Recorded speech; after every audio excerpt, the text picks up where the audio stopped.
Et si soudain le ciel cessait d'être l'apanage des grandes puissances? Imaginez, le Burkina Faso, ce pays longtemps classé parmi les nations dites trop pauvres, trop fragiles, déclenche l'un des séismes technologiques majeurs de ce siècle. Ce scénario, qui aurait paru invraisemblable il y a encore 5 ans, s'est matérialisé sous les yeux du monde entier.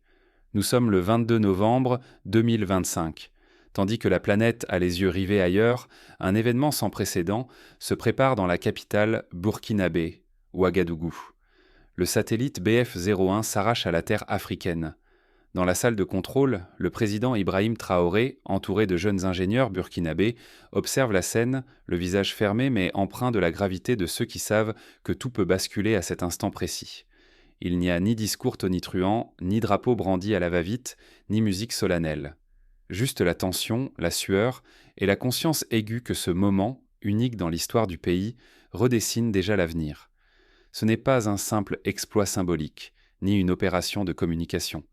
Ce satellite, véritable arme de connaissance, promet de révolutionner 3 piliers de la nation: l'agriculture, la sécurité et la souveraineté nationale.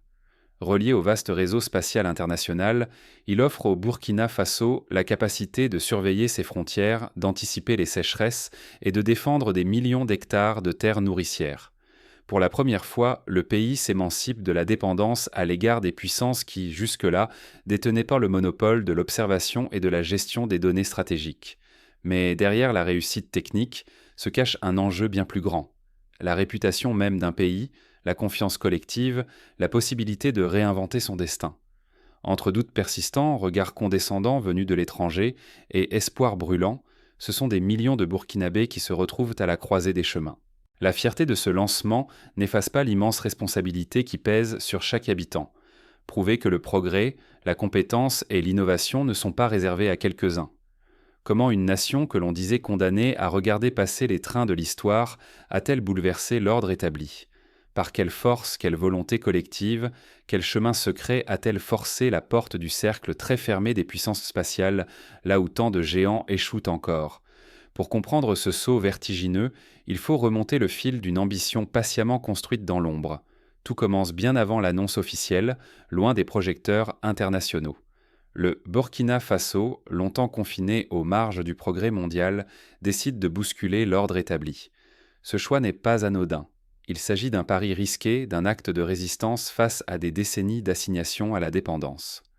Revenons à l'année 2022. Le pays, enclavé, soumis à l'instabilité politique et à la dureté d'un climat implacable, se trouve à un tournant. Pourtant, il s'engage dans une aventure inédite. En moins de 3 années, il s'apprête à rejoindre le cercle très fermé des nations spatiales.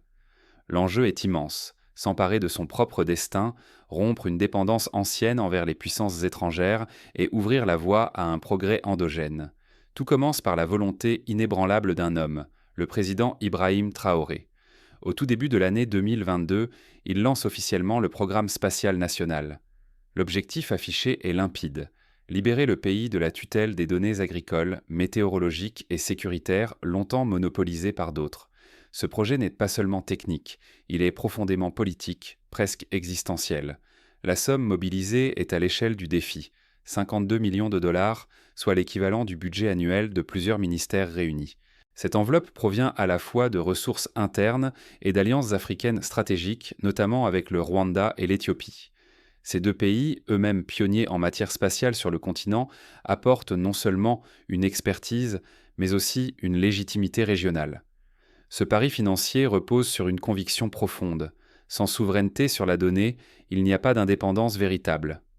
Pour illustrer l'audace de ce choix, rappelons l'exemple historique de l'Inde, qui dans les années 70, à l'époque où le pays faisait face à la famine, lança son premier programme spatial. Beaucoup à l'époque dénonçaient un gaspillage de ressources. Pourtant, c'est grâce à la maîtrise de l'observation satellitaire que l'Inde put anticiper les moussons, organiser les secours et transformer durablement son agriculture. Le Burkina Faso s'inscrit dans cette même logique: investir aujourd'hui pour ne plus subir demain. Autour du président, une équipe inédite se forme. 47 ingénieurs, dont la majorité n'a pas encore 30 ans, relèvent le défi, jour et nuit. Cette jeunesse formée sur place ou revenue spécialement de l'étranger incarne une Afrique qui refuse désormais de se contenter du rôle de spectatrice. Parmi eux, une figure se détache: Aminata Zongo, 24 ans, diplômée de mathématiques appliquées à Ouagadougou et formée en ingénierie spatiale à Kigali. Elle coordonne l'intégration des modules d'intelligence artificielle embarqués dans le satellite. Les premiers succès ne tardent pas, mais chaque étape s'accompagne d'un risque considérable. La moindre erreur technique menace d'effacer 3 années de travail acharné. Le moindre défaut, le plus petit retard de transmission, la moindre défaillance dans le logiciel de contrôle pourrait ruiner l'ambition collective. Pourtant, le jour crucial venu, la séparation des étages se déroule sans le moindre incident. 42 secondes à peine après l'insertion en orbite, le centre de mission capte le premier signal du satellite. Une onde de tension se dissipe alors, remplacée par la stupeur et la fierté collective. Ce soir-là, pour la première fois, le Burkina Faso cesse d'être simple observateur. Il innove, s'affirme et prend le contrôle de son territoire sans le filtre d'aucune puissance extérieure. Dans les rues de Ouagadougou, des milliers de personnes descendent spontanément, chantant, dansant, pleurant. Pour beaucoup, ce n'est pas un simple événement technique, mais une véritable refondation du contrat social. Derrière cette réussite fulgurante, que cache réellement cette conquête spatiale ? Les ambitions du Burkina Faso ne se limitent pas à l'innovation technique. Elles redéfinissent l'équilibre des forces sur tout un continent. Ce n'est pas un hasard si, dès le lendemain, des délégations venues du Mali, du Ghana et du Niger frappent à la porte du Centre spatial national, curieuses de comprendre la recette burkinabé. Du centre de contrôle jusqu'au plus petit village, une nouvelle ère éclot. Dès la validation du signal émis par le satellite BF-0UN, le pays bascule dans une réalité inédite. En moins de 4 minutes, tout s'accélère.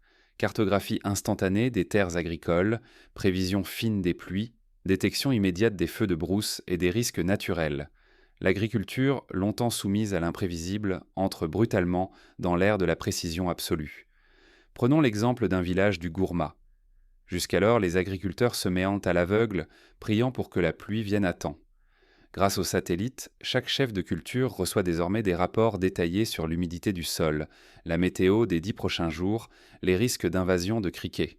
Résultat, les pertes agricoles, qui engloutissaient chaque année près de 40% des récoltes, commencent à chuter. En quelques mois, la tendance s'inverse, jusqu'à 38% de pertes en moins selon les premières estimations. Pour les communautés rurales, l'incertitude recule. La planification intelligente s'installe, presque irréelle.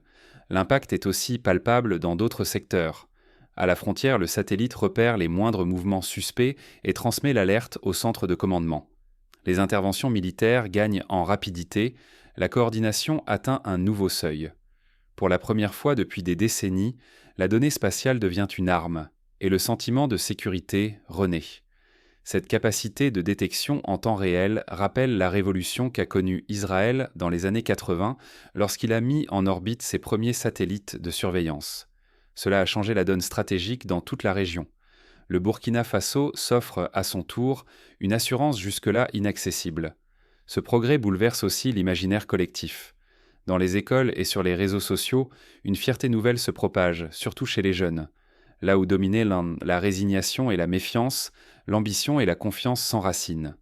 Les Burkinabés parlent désormais d'une renaissance. Ils ne sont plus spectateurs, mais acteurs de leur propre destin. On voit émerger des clubs de sciences, des concours d'innovation et même des start-up spécialisées dans l'analyse de données agricoles ou environnementales. Afin de structurer cette transformation, le gouvernement fonde l'Autorité nationale de l'espace et de l'observation de la Terre. Ingénieurs locaux et décideurs y siègent, garantissant la souveraineté sur les données et la coordination des usages civils et militaires du satellite. Cette institution s'inspire des agences spatiales nationales qui, ailleurs, ont permis de structurer des filières entières d'innovation, comme en Corée du Sud ou au Brésil. Mais un risque subsiste. Sans ambition renouvelée, la tentation de l'inaction ou pire d'une dépendance retrouvée vis-à-vis de l'étranger plane toujours. La dynamique enclenchée par BF-0UN ne doit pas s'essouffler. Les experts insistent sur la nécessité de former une nouvelle génération d'ingénieurs, de développer des partenariats sud-sud et surtout d'éviter la fuite des cerveaux. Pourtant, derrière cet élan collectif, de nouvelles pressions émergent. Les premiers signaux d'une course internationale à la technologie se profilent déjà à l'horizon. Les grandes puissances, surprises, n'entendent pas rester spectatrices du réveil de l'Afrique. Une étoile nouvelle scintille sur les radars du monde. En moins de 24 heures, la mise en orbite du satellite burkinabé BF-01 déclenche une vague de réactions. De Dakar à Kigali, les félicitations officielles affluent, portées par l'enthousiasme d'un continent qui célèbre une victoire sur le fatalisme technologique. Ce n'est pas la première fois qu'un événement spatial bouleverse l'ordre établi. On peut rappeler la panique provoquée par le lancement de Spoutnik en 1957, qui força les États-Unis à accélérer leur propre programme spatial. Ici, c'est le Burkina Faso qui, par son audace, oblige les autres à réagir. Sur les réseaux sociaux, l'Afrique s'embrase. On partage des images, des slogans, le ciel n'est plus la limite. Cet exploit burkinabé devient le symbole d'une renaissance, d'un avenir où l'innovation n'est plus réservée à d'autres. Dans les universités de Bamako, de Cotonou ou d'Abidjan, les étudiants organisent des conférences improvisées pour comprendre et analyser le modèle burkinabé. En Europe et aux États-Unis, l'ambiance diffère. Derrière les sourires officiels, la nervosité gagne les chancelleries. Que signifie ce bond technique pour l'équilibre fragile du Sahel ? Les experts s'alarment, le BF-01, officiellement dédié à l'observation environnementale, dissimule des capacités de défense sophistiquées, comme le module d'intelligence artificielle embarqué, capable de traiter les images et les données instantanément, sans dépendre du sol. Cette IA repère en direct les déplacements suspects, localise les coupes illégales ou prédit les tempêtes. Résultat, une précision inédite dans la surveillance des frontières et la gestion des récoltes. Le message du Burkina Faso frappe fort. Plus question de dépendre d'informations étrangères pour défendre ses terres et nourrir sa population. Rapidement, d'autres capitales africaines emboîtent le pas. Le bouclier du ciel africain prend forme, promettant un corridor de données partagé pour protéger les ressources et renforcer la sécurité régionale. À l'image de l'Union européenne, qui mutualise ses satellites pour surveiller le climat et les migrations, l'Afrique se dote d'un outil collectif de souveraineté. La tension monte en coulisses. Les stratèges occidentaux redoutent de perdre leur influence et voient en poindre, pour la première fois, une souveraineté numérique sahélienne hors de portée des satellites européens ou américains. L'effet domino inquiète. Et si demain, le Sénégal ou le Mali lançaient tremper leur propre engin ? Ce scénario n'est pas sans rappeler la course aux satellites qui, dans les années 2000, a vu l'Asie du Sud-Est multiplier les lancements pour s'émanciper des grandes puissances. Une redistribution silencieuse du pouvoir débute. Le Burkina Faso prouve qu'un État africain peut investir, inventer et s'émanciper en maîtrisant la donnée. Mais à quel prix ? Les tensions s'exacerbent. Chacun scrute la prochaine étape de cette révolution tranquille. Les multinationales, qui espéraient conserver l'exclusivité des données agricoles africaines, cherchent à négocier de nouveaux accords, tandis que des acteurs privés burkinabés émergent, proposant des solutions adaptées aux réalités locales. La pression retombe à peine que l'Afrique bruisse déjà de nouveaux projets. Dans l'ombre, les regards se tournent vers le prochain pays, prêt à franchir le pas. Le Togo lance une étude de faisabilité, la Côte d'Ivoire investit dans la formation d'ingénieurs spatiaux, et le Ghana annonce un partenariat inédit avec une université sud-africaine pour la conception de microsatellites. L'indépendance, désormais, n'est plus une question de grandeur, mais de détermination et de vision. Ce que rappelle l'exemple du Burkina Faso, c'est que la technologie n'est pas une fin en soi, mais un levier d'autonomie et de dignité. Le Burkina Faso vient d'en donner la preuve éclatante. La propriété intellectuelle du satellite BF-01 demeure sur le sol africain. Cela garantit un transfert concret de compétences et la souveraineté sur des outils stratégiques. Ce modèle bouscule l'idée que seules les grandes puissances peuvent maîtriser la haute technologie. L'impact ici est double. Il inspire la jeunesse burkinabé, mais il force aussi les partenaires internationaux à revoir leur rapport à l'Afrique. En privilégiant l'innovation locale, le Burkina Faso s'est offert la liberté de répondre avec précision à ses propres urgences. Plutôt que d'importer des solutions toutes faites, le pays façonne désormais ses technologies selon ses reliefs, ses saisons, ses défis quotidiens. Ce choix représente un gain d'autonomie inestimable, à l'image du Brésil qui, il y a 2 décennies, a développé ses propres satellites pour surveiller la déforestation de l'Amazonie, échappant ainsi au chantage des géants du numérique.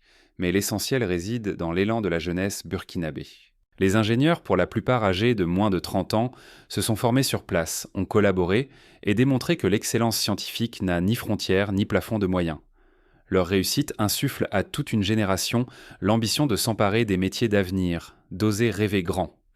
Dans les lycées de Bobo Dioulasso, des clubs de robotique voient dans le jour et les universités intègrent des modules d'astronautique dans leur cursus. Le BF01 n'est pas seulement une prouesse technique, c'est la preuve vivante qu'un peuple peut écrire une nouvelle page de son histoire grâce à la science et à la maîtrise de la donnée. En contrôlant ses propres outils d'observation, le Burkina Faso change son rapport à la terre, à la sécurité, à la prise de décision. C'est la promesse d'une souveraineté retrouvée, mais aussi d'une responsabilité nouvelle, celle d'inspirer, d'accompagner et de protéger.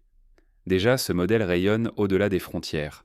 Des coopérations émergent, des voisins s'inspirent, une ambition commune naît face à la domination technologique extérieure. Le Burkina Faso montre qu'une Afrique nouvelle peut surgir, portée par ses talents et sa vision collective. On parle de créer une alliance africaine de l'espace, à l'image de l'Agence spatiale européenne, pour mutualiser les moyens et les expertises. Reste un avertissement. Ceux qui négligeraient de cette leçon risquent de subir le progrès plutôt que de le conduire. L'histoire s'accélère et chaque nation, chaque citoyen doit choisir d'inventer son propre futur. Pour éviter l'essoufflement, il faudra investir dans l'éducation, créer des filières techniques, encourager l'entrepreneuriat local et surtout continuer à rêver grand, ensemble. Mais comment ce pari audacieux a-t-il vu le jour et quelles forces ont permis ce basculement? Pour le comprendre, il faut revenir à la genèse du projet BF01. Tout commence par une remise en question profonde, accepter de rompre avec la logique de l'attente du toujours après les autres. C'est un choix d'audace mais aussi de méthode. Les ingénieurs burkinabés ont suivi le modèle du frugal engineering, optimisant chaque centime, recyclant des composants, adaptant les logiciels libres aux réalités locales. Ils ont appris, collaboré, innové sans relâche. Ils ont aussi su s'appuyer sur la diaspora, sollicitant l'expertise d'anciens étudiants partis à Dakar, Paris ou Montréal, mais toujours prêts à transmettre leur savoir. Ce que le Burkina Faso vient d'accomplir avec le lancement du satellite BF0UN dépasse la prouesse technique. C'est un cri d'indépendance. Désormais, il ne s'agit plus d'attendre pour innover, imaginer ou compter sur la permission d'autrui pour exister pleinement sur la scène mondiale. Le pays rappelle ainsi l'exemple du Japon qui, après la Seconde Guerre mondiale, avait été contraint de tout reconstruire et qui fit le choix de l'innovation pour sortir de la dépendance. Aujourd'hui, le Burkina Faso trace sa propre voie. Des décennies durant, l'Afrique a été enfermée dans la narration d'une dépendance inévitable. Mais cette nuit de novembre, un pays que l'on disait vulnérable a décidé de lever les yeux vers le ciel et d'y placer sa propre étoile. Ce n'est pas qu'un satellite, c'est la preuve éclatante que l'audace brise les chaînes les plus anciennes. Les Burkinabés, par cet acte, réécrivent le récit africain, en passant de la marge au centre de l'innovation mondiale. Oser refuser le rôle de spectateur, oser écrire sa propre histoire, maîtriser la donnée, la terre et le futur. Chaque image transmise par BF0UN, chaque parcelle surveillée, chaque information collectée est un acte de souveraineté, un pas concret vers la véritable indépendance. C'est aussi un appel à la responsabilité, celle de partager ce savoir, de coopérer, d'inspirer les voisins et de bâtir un continent solidaire. Il reste un choix crucial. Voulons-nous seulement observer les trains de l'histoire défiler ou prendre place dans la locomotive et décider du trajet? Ceux qui hésitent resteront otages de récits, fabriqués ailleurs, soumis aux décisions d'autrui. Mais ceux qui osent deviennent artisans du changement, bâtisseurs d'un nouveau récit africain. Le Burkina Faso, aujourd'hui, montre la voie, mais le défi est collectif. En partageant cette victoire, en célébrant ce moment, nous devenons tous co-responsables de ce futur. L'audace ne se jauge pas uniquement à la hauteur atteinte, mais à sa capacité de transformer le regard d'un peuple, de réinventer ce que l'on croyait impossible. À l'image des nations qui, autrefois, se sont levées pour conquérir leur souveraineté, le Burkina Faso allume une flamme nouvelle. N'attendez plus la permission de réussir.